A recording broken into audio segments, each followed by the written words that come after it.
Okay, obviously the games get bigger each week this time of year. This will be our last SEC home game for our seniors, so I know it's a very important game for those guys.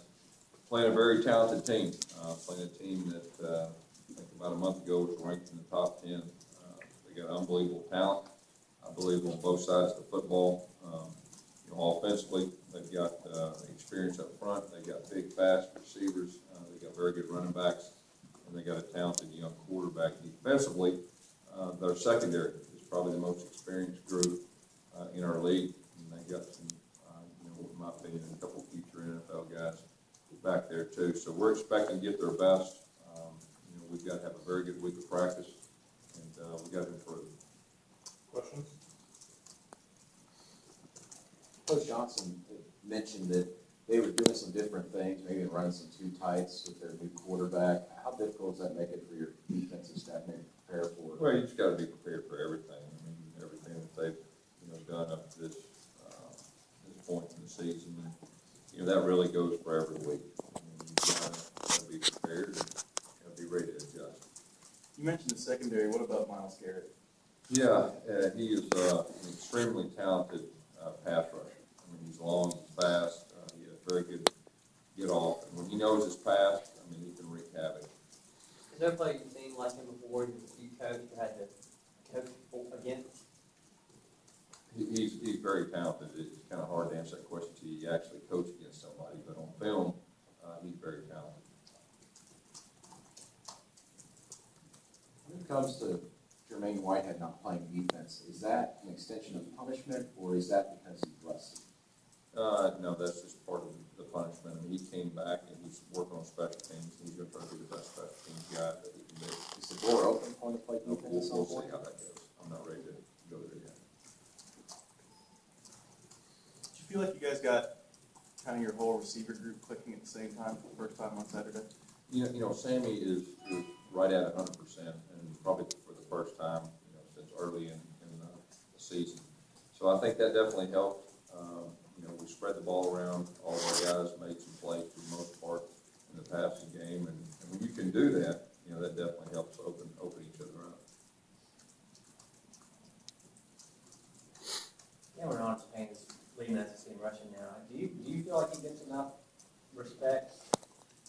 I don't get to listen to all the talk shows and all that, but he's just a workhorse guy. He's one of the top running backs in our league, and I think he's proved that time and time again. He's tough. He's very reliable. He's a very good pass protector. He's unselfish. He just does his job.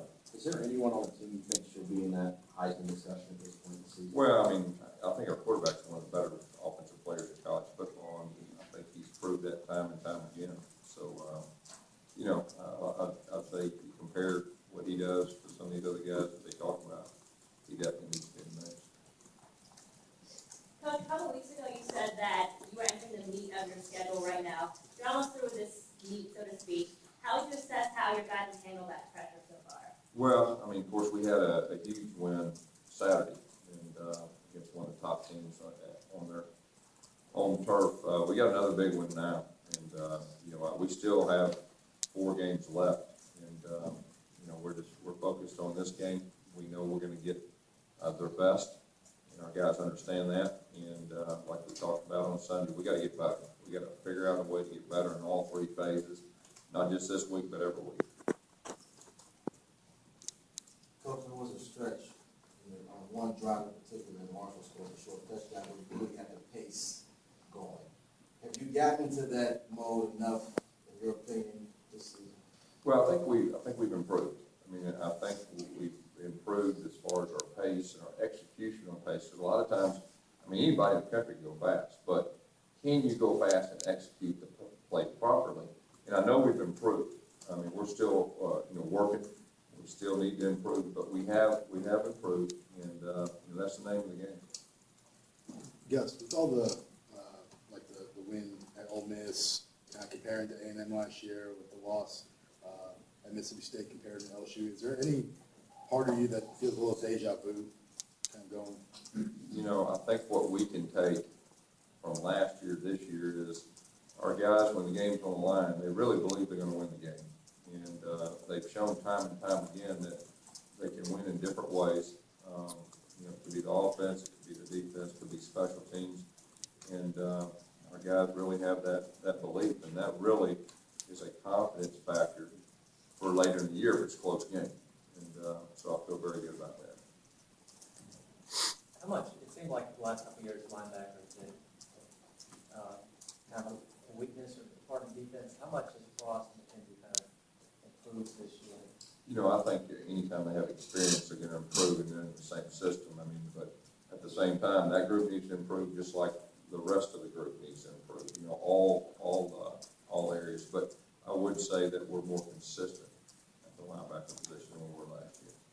What are you seeing from Cass moving to the middle linebacker spot? Because that was a spot that obviously as a true freshman he had difficulty with, a different defense, but nonetheless, and then transitioning this year. Yeah, I mean, I think he's done some good things. Him and Chris both, you know, I think have responded well to moving those positions. And I think they're getting more comfortable, you know, each game.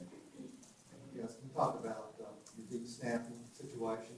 I know your starting got hurt Saturday night, came in and made. I did a wonderful job in a very tough spot, and you know, especially making that snap the last minute and a half of the game when they, or last minute of the game when they knew that they had to come after it. I mean, that was a big time play, and so that gives us great confidence moving forward. You know, so we've got two guys that we feel very good about that position.